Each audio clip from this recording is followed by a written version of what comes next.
오늘 우리가 고린도전서 9장 24절에서 27절 말씀으로 말씀을 나눕니다. 우리는 지금 그 우상의 제물 먹는 문제에 관해서 다루고 있는 중에 있어요. 그게 지금 8장, 9장, 10장, 11장 1절까지 이제 연장이 됩니다. 그 내용 전부 그 내용 안에서 이게 나온 이야기들이에요. 오늘 이 이야기가 무슨 의미인지 이런 것들을 나눠보려고 합니다.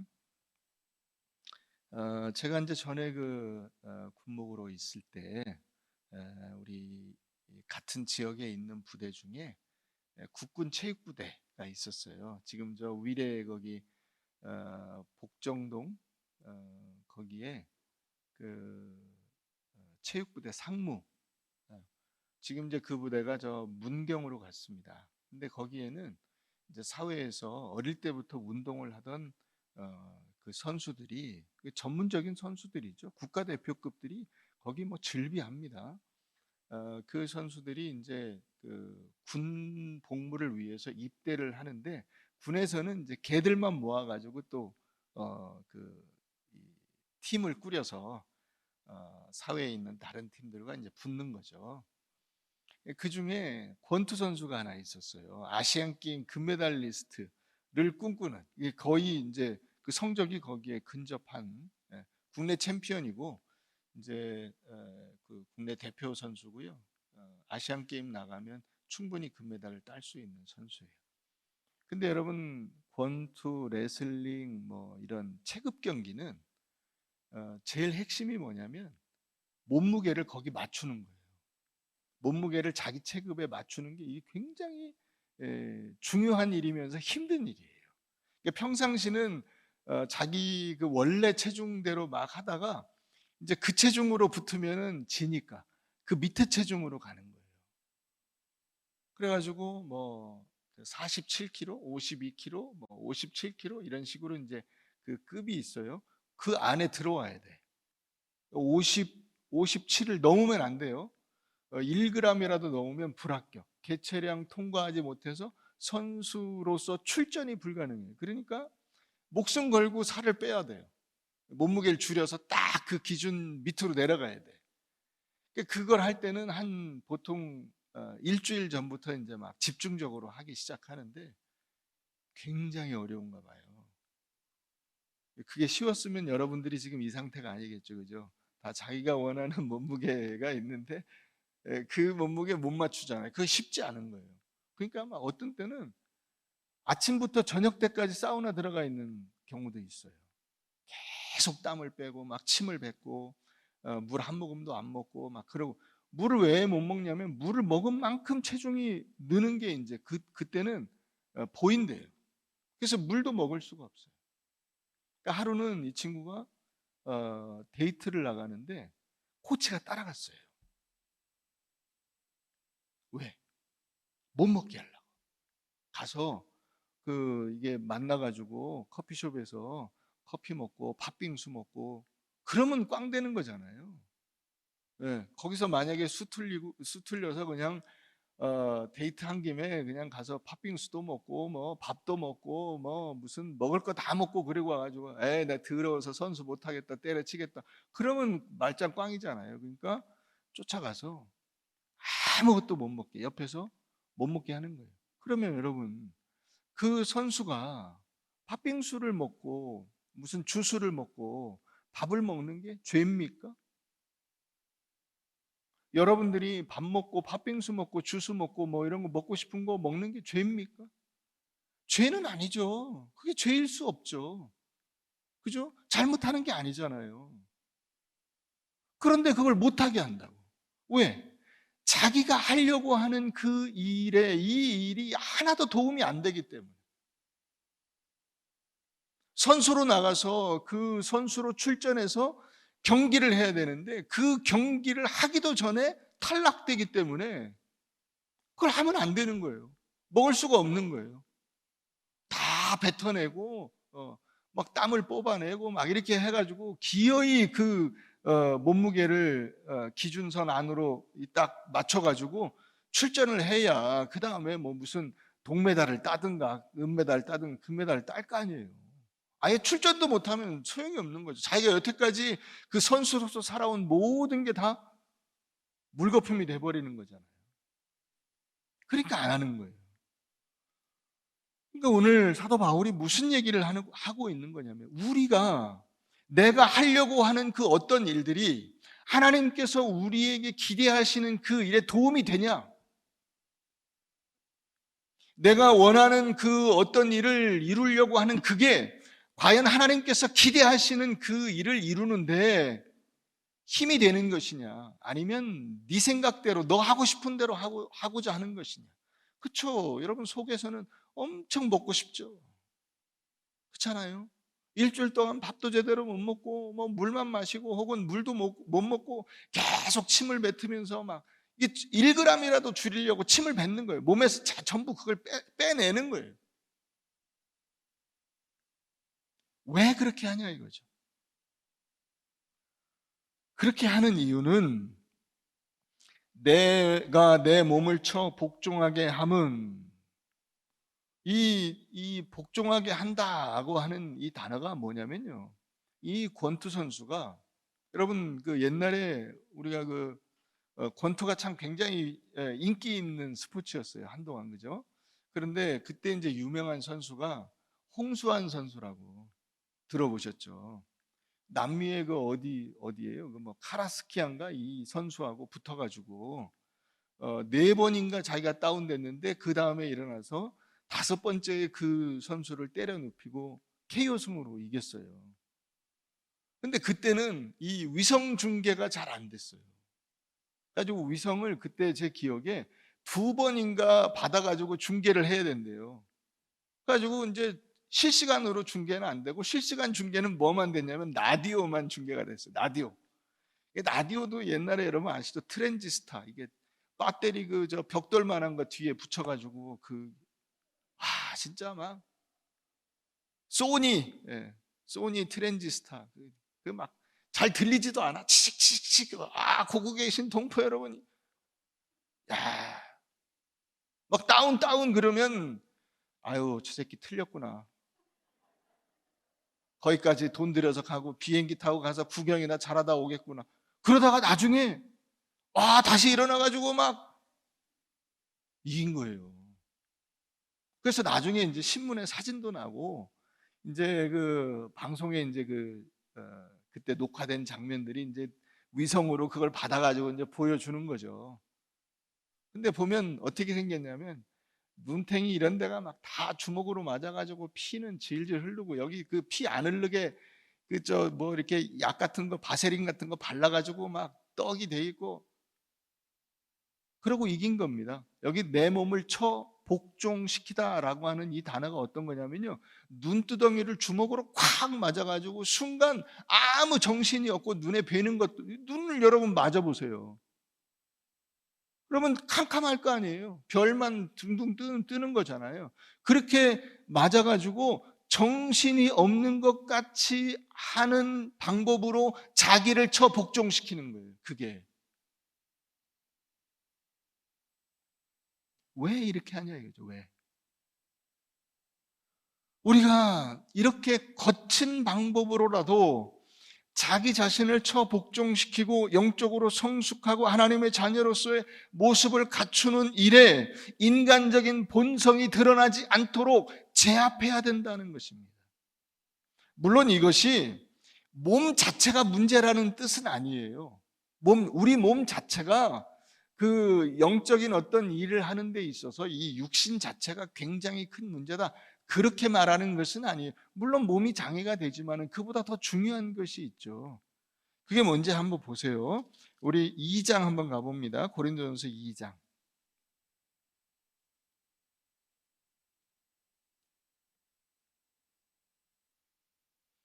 고린도전서 2장 1절, 형제들아 내가 너희에게 나아가 하나님의 증거를 전할 때 말과 지혜의 아름다운 것으로 아니하였나니 내가 너희 중에서 예수 그리스도와 그가 십자가에 못 박히신 것 외에는 아무것도 알지 아니하기로 작정하였음이라. 내가 너희 가운데 거할 때에 약하고 두려워하고 심히 떨었노라. 내 말과 내 전도함이 설득력 있는 지혜의 말로 하지 아니하고 다만 성령의 나타나심과 능력으로 하여 너희 믿음이 사람의 지혜에 있지 아니하고 다만 하나님의 능력에 있게 하려 하였노라.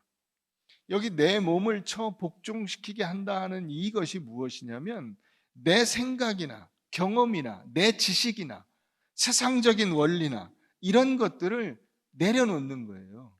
그게 내 몸을 쳐 복종시킨다는 뜻이에요. 그러니까 사도 바울이 내가 내 몸을 쳐 복종시키려 하는 것은 하고 말할 때 그것은 어떤 육신적인 한계나 이런 것들을 자꾸 잡으려고 육신적으로 자기를 학대한다는 뜻이 아니고 그렇게까지 해서 내가 목표로 하는 것이 뭐냐? 자꾸 내 생각으로 뭘 하려고 하지 않는다. 내 방법으로 하려고 하지 않는다. 내 생각이 맞다고 하나님 앞에서 고집을 피우지 않는다. 그거예요. 내가 내 전도함이 내 설득력 있는 내 말, 내 지식, 내 방법, 세상의 원리 이것으로 하지 않고 뭐로 하려고?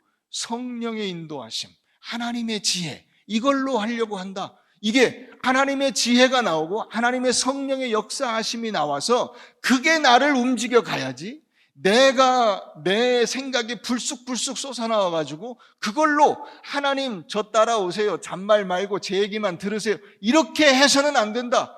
그걸 자제하는 것이 내가 내 자신을 쳐 복종시키는 거예요. 이렇게 하는 데에 두 가지 훈련을 해야 돼요. 두 가지 훈련. 내가 내 몸을 쳐 복종시키는 데 있어서 굉장히 중요한 두 종류의 훈련이 있어요. 첫 번째는 의지를 단련하는 거예요. 의지. 하나님의 말씀대로 살고자 하는 것을 알고 하나님의 말씀의 뜻이 무엇인가 하는 것에 대한 의지를 갖는 거예요.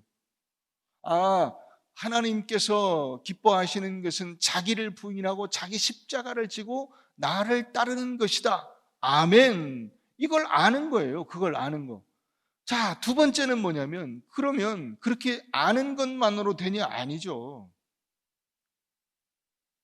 뭘 해야 될까요? 그 아는 것을 내 몸으로 실천하는 훈련을 해야 되는 거예요. 결국 여러분, 아이를 키운다는 게 이런 거잖아요. 사람이 성숙하게 된다는 게 이런 거예요. 아는 것은 사람을 교만하게 해요. 그죠? 교만하게 해.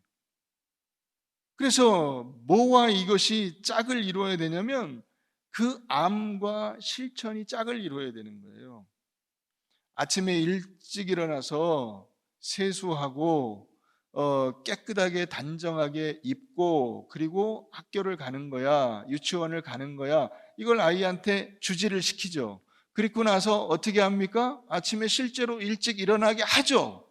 가서 세수하게 합니다. 옷을 입게 하고 밥을 먹게 하고 그리고 잘 차려 입고 문제가 없는지 확인하고 가방을 들고 학교로 가게 하는 거예요. 이게 몸에 배게 하는 거죠. 이게 아이를 키우는 거예요. 우리가 신앙생활을 한다는 것도 마찬가지예요. 내가 알고 있는 것이 내 몸으로 그게 자동적으로 나올 수 있도록 훈련을 해가야 되는 거예요. 이게 같이 조화를 이루어야 돼요. 왜 이렇게 해야 되냐? 이게 보니까 27절 같이 한번 읽어봅니다. 시작. 내가 내 몸을 쳐 복종하게 함은 내가 남에게 전파한 후에 자신이 도리어 버림을 당할까 두려워함이로다. 여기 이제 버림을 받을 수 있다 이렇게 말해요. 버림. 이 버림받는 게 이게 밖에 나가서 내버리는 게 아니에요. 이게 무슨 뜻이냐면 불합격이다 이 뜻이에요. 불합격. 버림받는 게 무슨 뜻이라고요? 불합격. 하나님 일을 한다고 열심히 애를 쓰는 것 같은데 결국 하나님 앞에 갔을 때 불합격. 마태복음 7장에 그게 나오죠. 주님 앞에 사람들이 갔어요. 훌륭한 사역자라고 자부하면서 목에 힘주면서 갔어요. 그래서 주님 앞에 너는 어떻게 살다 왔냐 그랬더니, 주님, 제가 주의 이름으로 선지자 노릇하고 주의 이름으로 귀신을 쫓고 주의 이름으로 권능을 행하였나이까 훌륭하지 않습니까? 그랬더니, 야 이놈들아, 나는 너를 도무지 모른다. 가라, 가라, 나가라. 쫓아내버리셨다고요. 불합격한 거예요. 이 버림당한다라고 하는 단어가 아도키모스예요. 이 아라고 하는 이 A, 이게 붙은 게, 이게 영어 단어로 치면 앞에 디스라든가 이런 단어처럼 아닌 거예요. 아닌 거. 그러면 도키모스는 무슨 뜻이냐면, 로마 이게 나라에서, 로마라는 나라가 이게 대제국입니다. 요즘에 치면 미국 같은 거예요. 굉장한 이 힘과 권력과 부를 가지고 있어요. 거기서 돈을 찍어서 이제 만들어서 그 돈을 써요. 동화, 은화, 금화 이런 걸 써요. 그러면 여러분, 그 로마 같은 나라들이 굉장히 잘 갖추어진 시스템을 갖고 있어요. 그 동전을 아무렇게나 막 만드는 게 아니에요. 그 당시에도 다 그 위조하고 뭐 이런 사기치는 사람들이 없었겠어요? 다 똑같죠. 지금이나 그때나 다 똑같아요. 언제든지 세상에는 가짜를 만들어서 유통시키는 사람들이 있어요. 그래서 가짜를 만들지 못하도록 철저하게 그 성분, 사이즈, 그 크기, 도안, 디자인 이런 것들이 문제가 없도록 잘 만들어가지고 그걸 유통을 시키는 거예요. 그러면 이거를 이제 공장에서 만들면 그 공장 끝에 그걸 검사하는 검사원이 있어요. 이 검사하는 사람이 그걸 딱 보는 거야. 자, 안에 그 성분이 제대로 들어갔나? 그 다음에 사이즈가 잘 이렇게 맞춰져 있나? 디자인이 제대로 되어 있나? 위조 방지 홀로그램이 들어가 있나? 이런 거를 다 검사를 하고 합격하는 게 도키모스예요. 그럼 아는 불합격. 도키모스는 불합격. 이건 안 돼. 이건 나갈 수 없어. 너는 로마 이름으로 유통될 수 없는 동전이야. 빼버리는 거예요. 그게 여기 버림받는다고 하는 단어의 뜻이에요. 그러니까 내가 복음을 전했으면 복음의 그 메시지, 속이죠. 속. 사람으로 치면 속, 복음의 메시지, 내용 이거하고 그 사람의 삶, 그 사람의 겉모습이죠. 겉, 디자인, 상태 이것이 같이 조화를 이루어야 돼요. 근데 우리는 이것을 잘 오해를 해요. 그래서 복음을 전하면 전한 것으로 끝난다고 생각을 하는 거야. 지식을 알면 지식을 아는 것으로 끝난다고 생각을 하는 거야. 복음을 전달했으면 내가 그 전한 복음 메시지에 합당한 나의 삶이 같이 따라간다는 사실을 모르는 거예요. 이게 같이 따라가야 복음이 드디어 복음이 되는 거예요. 그게 같이 따라가지 않으면 메시지만으로는 복음이 복음될 수가 없는 거예요. 그래서 이 우상의 재물 먹는 문제에 관해서도 사도 바울이 8장에서 뭐라고 이야기하죠? 우상의 재물에 대하여는 우리가 다 지식이 있는 줄을 아나 지식은 교만하게 하며 사랑은 덕을 세우나니. 그렇죠. 고린도 사람들도 우상이 없다는 걸 알아요. 우상이 없어. 하나님밖에는 참신이 없어. 우상이 없는데 그 없는 우상에게 제물을 드린 거, 이건 다 말짱 아무 효력이 없는 거예요. 그러니까 그건 먹어도 상관없다라고 생각하는, 여기까지 알고 있어요. 근데 그 아는 게 다가 아니라고. 우상이 있다고 생각하는 사람 입장에서는 저 사람은 먼저 교회 나온 사람인데, 먼저 교회 나온 사람이 우상의 제물을 막 먹어요. 저 사람은 우상 제물인데 저걸 막 먹나? 왜 저렇게 하지? 이렇게 생각하는 사람에게는 내가 우상을 먹음으로써 그 사람에게 상처를 주게 되죠. 신앙에 흔들림을 주는 거예요. 나도 막 살까? 이렇게 내가 먹지도 못하고 막 이렇게 조심하면서 살 이유가 뭐가 있어? 먼저 예수 믿은 저 목사도 장로도 권사도 막 먹는데 나도 먹자. 그러면 안 된다는 거죠. 지식은 교만하게 해요. 그러나 사랑은 덕을 세워요. 그래서 누구든지 하나님을 사랑하면 그 사람은 하나님도 알아줘. 그 사람이 절제하고 자제하고 조심해서 사람을 세워주는 데까지 가야 진짜로 하나님을 사랑하는 것이다. 이 얘기를 사도 바울이 지금 하고 있는 거예요. 우리 인생에서 가장 중요한 싸움은 어떤 싸움이냐면 하나님이 내게 주신 이 복음의 내용만 전하는 그런 삶이 아니라 그 내용을 전달하는 것뿐만 아니라 하나님께서 나를 그걸 전달하는 증인, 증거자로 부르신 것은 복음만 전하고 끝나라고 그런 게 아니고 네가 그 복음의 내용을 잘 전달하는 그 삶으로 그런 외적인 모양조차도 네가 잘 뒷받침해서 복음이 진짜로 복음의 능력을 가질 수 있는 그 역할을 해라. 이렇게 우리를 불러주신 거라는 거예요. 그게 내 몸을 쳐 복종시켜야 하는 이유인 것입니다. 그러니까 전하는 메시지하고 그걸 전하는 자의 삶하고는 같이 맞물려 있어요. 이게 따로따로 가지 않는다고. 너 예수 믿어. 그렇게 이야기하려면 예수 믿어야 돼 하려면 예수 믿는 자의 삶으로 예수 믿는 것이 얼마나 아름답고 귀한 일인가를 드러내려고 애를 써야 되는 거죠. 이게 별개로 떨어져 있지 않은 거예요. 이게 별개로 떨어져 있는 것처럼 했던 것이 그동안 한국 교회의 가장 큰 함정이었어요.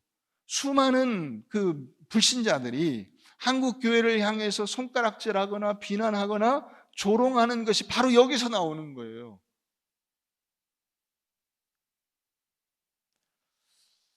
여러분, 그러니까 이 예수 믿는다는 것이 무엇일까를 우리가 생각을 해보면 결국 그리스도인으로서 사는 것은 자기를 부인하고 십자가를 지는 삶으로 가는 거예요.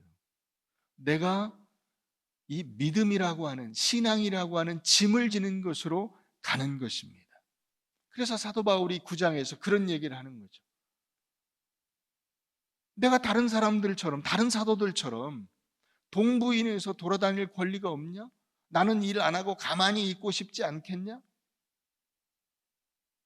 내가 이런 권리들을 쓰지 않고 내 자유를 포기하고 아무것도 사용하지 않고 오히려 마치 다른 사람들에게 내가 죄를 지은 양 그 사람들에게 굽신굽신하고 있는 이유가 뭐겠냐? 바로 이게 내 권리를 사용하지 않음으로써 내 몸을 쳐 복종하게 하고 하나님 앞에 갔을 때 잘했다 칭찬받는 일을 하기 위한 것이다. 이 얘기를 하고 있는 거예요. 그래서 우리가 본문에서도 읽었습니다마는 이기기를 다투는 자마다 모든 일에 절제하나니 그들은 썩을 승리자의 권을 얻고자 하되 우리는 썩지 아니할 것을 얻고자 하노라. 이게 그 말이에요. 자, 그러면 이와 같은 이야기들이 성경 곳곳에서 계속 나와요. 우리가 한 군데 한번 봅시다. 로마서 8장 가봅니다. 로마서 8장.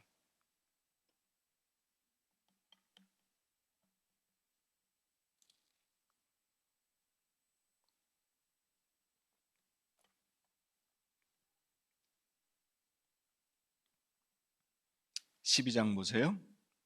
그러므로 형제들아 우리가 빚진 자로 돼 로마서 8장 12절 그러므로 형제들아 우리가 빚진 자로 돼 육신에게 져서 육신대로 살 것이 아니니라. 그죠? 자기 몸을 쳐 복종시켜야죠. 너희가 육신대로 살면 반드시 죽을 것이로되 불합격된다 이 말이에요.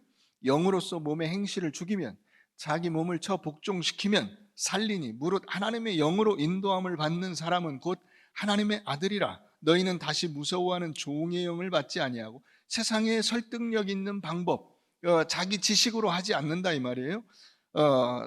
양자의 영을 받았으므로 우리가 아빠 아버지라고 부르짖느니라. 성령이 친히 우리의 영과 더불어 우리가 하나님의 자녀인 것을 증언하시나니. 자, 우리의 그 자녀됨과 자녀된 자의 삶이 같이 맞물려 가야죠. 맞물려 가는 것이 무엇이냐? 17절, 자녀이면 또한 상속자고 하나님의 상속자요 그리스도와 함께한 상속자니 우리가 그와 함께 영광을 받기 위하여 어떻게 해야 돼요?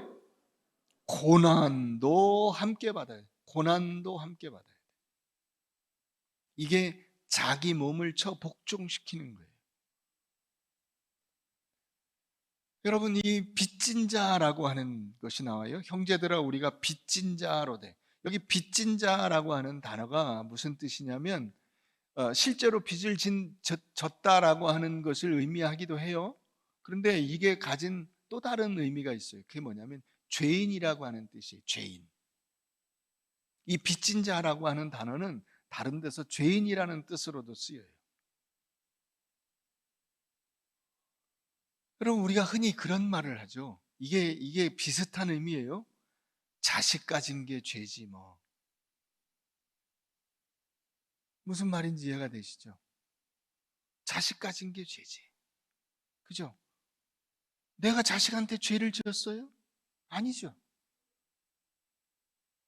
그런데 그 자식을 제대로 사람 만들기 위해서 다른 사람들에게 굽신굽신해야 돼요.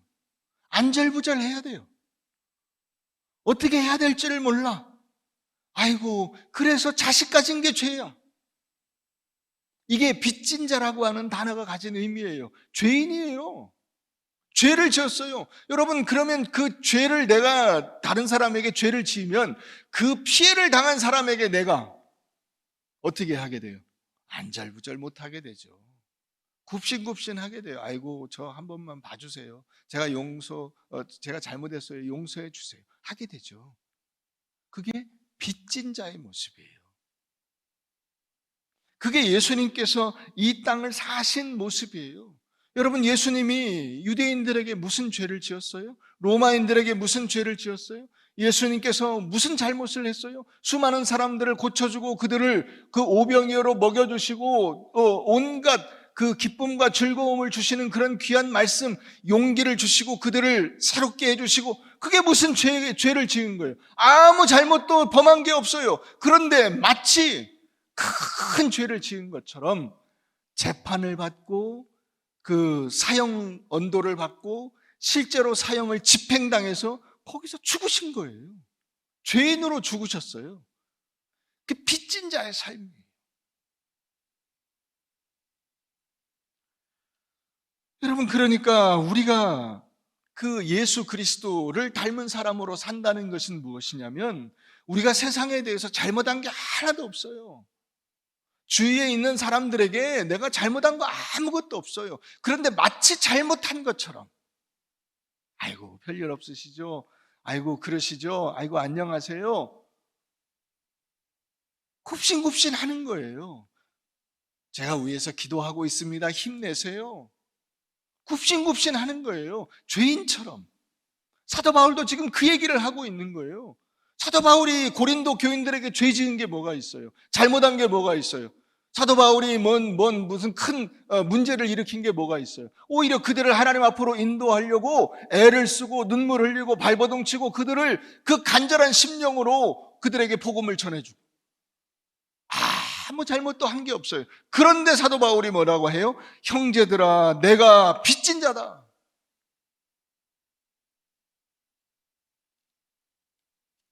그러니까 이와 같은 삶을 사는 것이 무엇이냐면 겸손하고 온유하고 사랑하고 권면하는 그 삶을 살아가는 거예요. 내가 가진 그 진리와 복음의 능력과 영원한 이 복음의 그 기쁨과 은혜가 사람들에게 전해지려면 결국 희생과 고난으로 전달되지 않고는 제대로 전달되지 않는 거예요. 내가 잘나서, 내가 힘써서, 내가 무언가를 그 사람들에게 자랑할 만해서 그런 것으로 확 전하면 오래가지 않아요.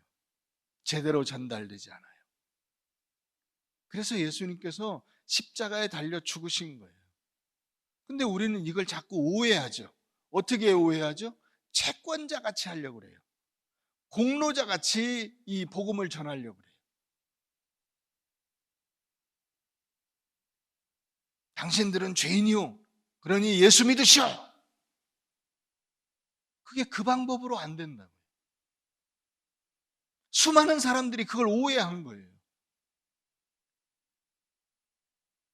그래서 권력이 들어갈 때 같이 들어가서 그 권력의 힘으로 복음을 전하면 될 줄로 생각을 한 거예요.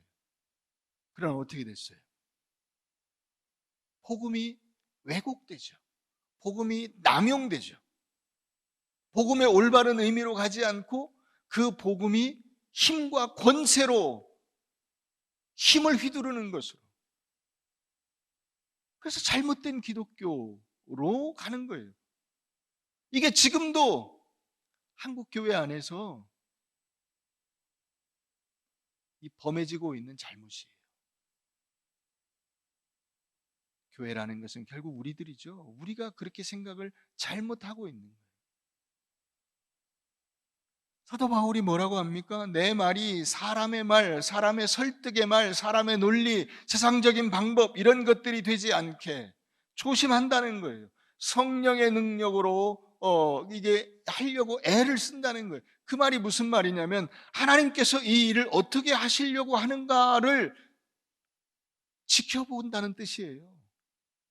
자기 생각으로 선뜻 발을 내딛고 이렇게 해라고 하는 것이 아니라 하나님께서 이 일을 어떻게 하시려고 하시지?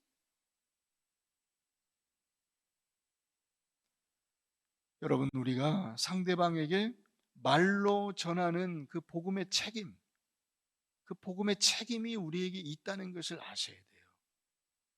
다시 말하면 내가 예수 믿는 사람이에요 라고 할 때 예수 믿는 사람이에요 라는 말이 가지는 그 무게가 있는 거예요.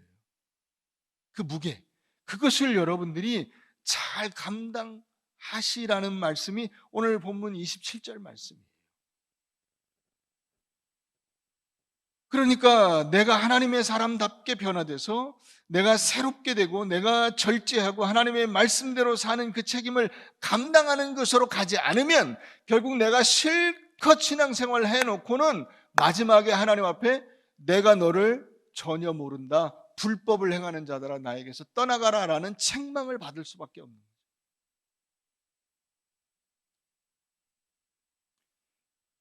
여러분, 우리는 신앙생활을 할 때 자기 자신의 삶을 그 하나님을 믿는 신앙과 별개로 생각하는 경향이 있어요. 근데 여러분, 그렇지 않습니다. 전혀 그렇지 않아요. 무슨 말이냐면 사람들이 봐요. 저 사람이 저렇게 어려움을 겪고 있는데 어떻게 그 어려움을 겪는지 그걸 사람들이 본다고. 보고 거기서 깨달음을 얻어요.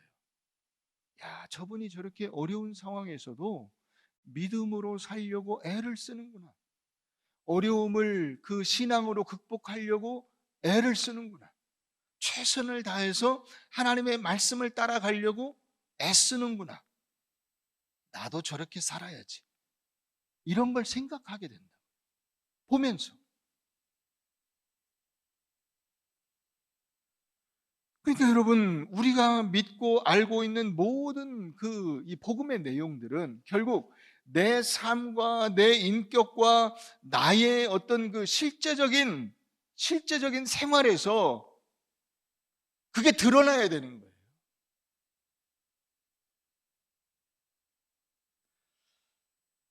제가 한 번은 민들레 영토의 빈 사랑이라는 책을 보게 됐어요. 그게 이제 그 민들레 영토라고 하는 그 유명한 기독교 카페가 있죠. 네, 그걸 만든 지승용이라는 분의 이야기인데, 이 지승용이라는 분이 아버지가 사업에 실패하고 쫄딱 망했어요. 그래서 이제 집에 차압이 들어오게 된 거예요. 그게 어느 날 자기는 뭐 그런 내용을 잘 모르겠죠. 이 자식이니까. 아버지가 이제 그렇게 됐다는 것을 이제 그런 걸 보면서 알게 되는 거죠. 아, 우리 아버지 사업이 지금 제대로 안 됐구나. 여러 가지 어려움이 생겼구나. 그래서 막 그 법원에서 집달리가 와가지고 막 이 곳곳에 빨간 딱지를 붙이고 이거 손대면 안 되고 이제 막 이 빚쟁이라는 사람들이 와가지고 또 난리를 치고 뭐 가져가고 막. 근데 그런 이제 그, 그렇게 된 날, 그 다음 날이 됐는데 자기 이제 큰 충격을 받았죠. 그 다음 날이 됐는데 새벽에 자기가 화장실에 가려고 딱 나왔다가 보니까 아버지 방에 불이 켜져 있어요. 그리고 아버지가 옷을 딱 입고 앉아가지고 책을 보고 계신 거야.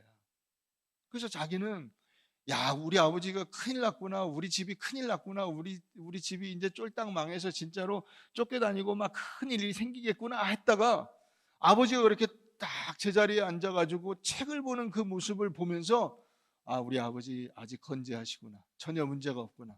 우리 집 괜찮겠구나 하는 생각을 하게 됐다는 거예요. 근데 이제 그럼에도 불구하고 매일같이 막 빚쟁이들이 찾아와가지고 막 소리를 지르고 뭐 내놓으라 그러고 막 어쩌고 막 이렇게 하는 그런 시간들을 겪고 나서 며칠 지나서 이제 그 아버지가 아이들을 불러서 이야기를 한 거예요. 그걸 기록해 놨어요. 제가 읽어 드릴게요.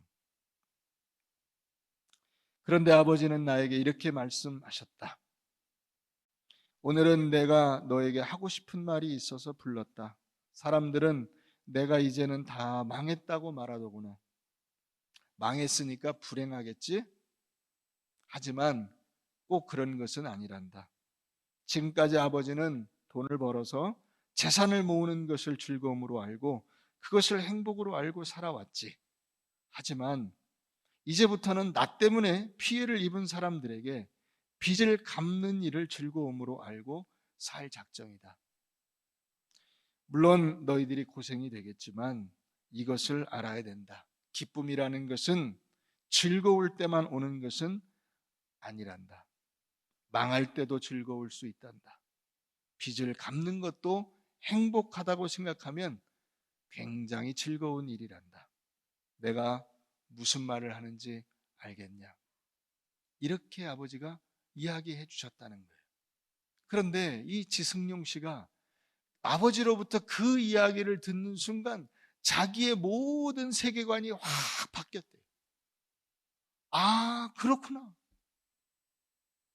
인생이라는 것이 꼭 성공하고 뭐가 잘 되고 제대로 되고 그래서 뭐가 되는 게 아니고 되든지 안 되든지 상관없이 그것을 누리고 그것을 바라보는 이 자유로운 시선, 이게 굉장히 중요하구나. 그래서 인생의 참 자유가 무엇인가를 알게 됐다는 거예요.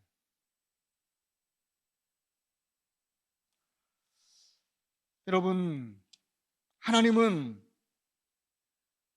예수 그리스도를 통해서 얻은 우리들이 흠도 주름 잡힌 것도 점도 없는 영광스러운 하나님의 사람으로 세우시려고 우리를 부르신 거예요. 그런데 그러면 우리를 믿음으로 훈련시키실 때 하나님께서 우리만 염두에 두고 훈련을 시키냐? 아니에요. 여러분들과 여러분들 주변에 있는 사람들을 하나님은 같이 움직이세요.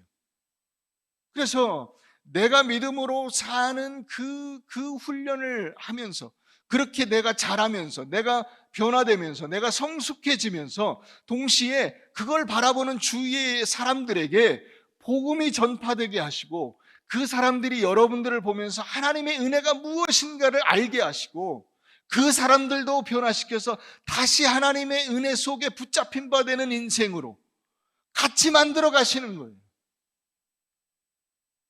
이 일을 여러분들의 인생 속에서 하고 계시다고 지금.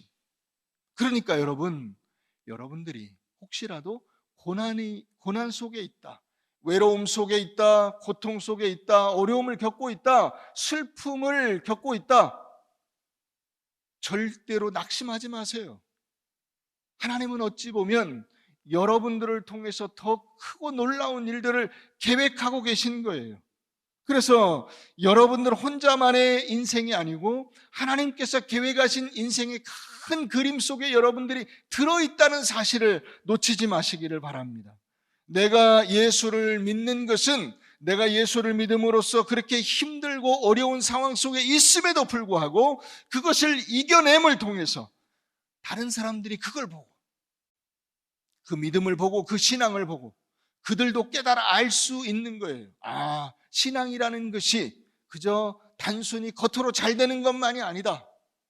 신앙이라는 것이 인생의 어려움을 겪고 그 속에서 하나님의 이름을 드러내는 것이다. 이걸 깨달아 알 수 있도록 해주는 거예요. 그 삶의 열매가 얼마나 아름답고 풍성한지를 보여주는 거예요.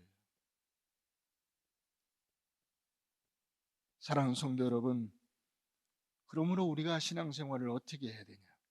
내가 말하고, 내가 기도하고 찬송하고 예배를 드린 그대로 그것을 여러분들의 삶 속에서 드러내셔야 돼요. 내가 얼마나 하나님의 은혜 속에 살아가고 있는가 하는 것을 여러분들이 드러내셔야 돼요. 그래서 여러분들의 삶도 변화돼야 돼요. 복음처럼 여러분들의 삶도 복음이 돼야 되고, 그 여러분들의 복음의 메시지가 여러분들의 삶과 같이 합쳐져서 여러분들의 주변에 있는 사람들에게 큰 은혜로 다가가게 된다는 사실을 잊지 마시기를